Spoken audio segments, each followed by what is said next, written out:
See, I finally managed to get it on there, and I'll show you, I'll pan you out and show you what I did.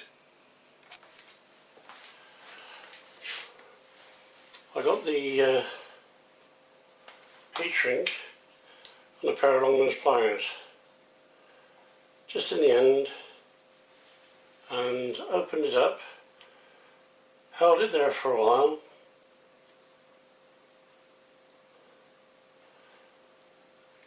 and I had a nice big hole. I put the cables in one at a time, so the heat shrink was here, and then when I had them both in, I just slid it down over. Job's a good one.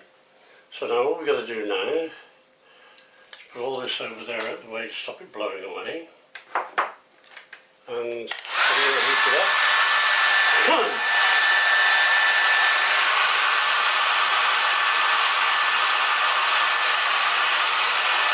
You don't have to keep hold of the cables because the worktop is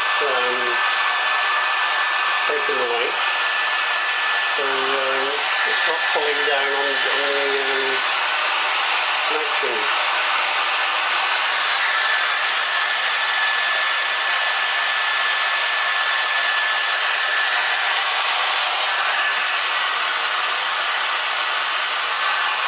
And there we are.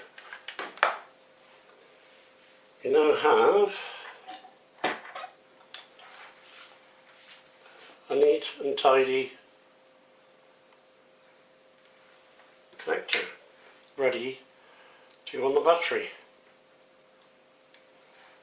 Okay, and I will show you excuse me, how I put these on the battery. Back at the tip, there's the stack of 12 volt lead acid batteries, the second bike, and I didn't want to bore you with another video of me connecting stuff, so you can see that I've joined those two and heat shrink them, and then what I've done is I've cut some little bits of heat shrink up and used them to hold the cables in place.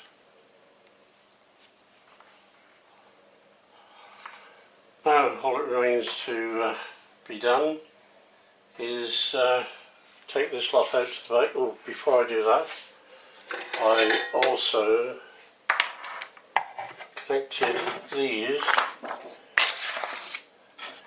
in series, so we come out of the fuse to the first one, which is over here, it's the bottom. We come out of there to this one, which is the middle, and then from there to the top one, which goes off to a negative into the socket.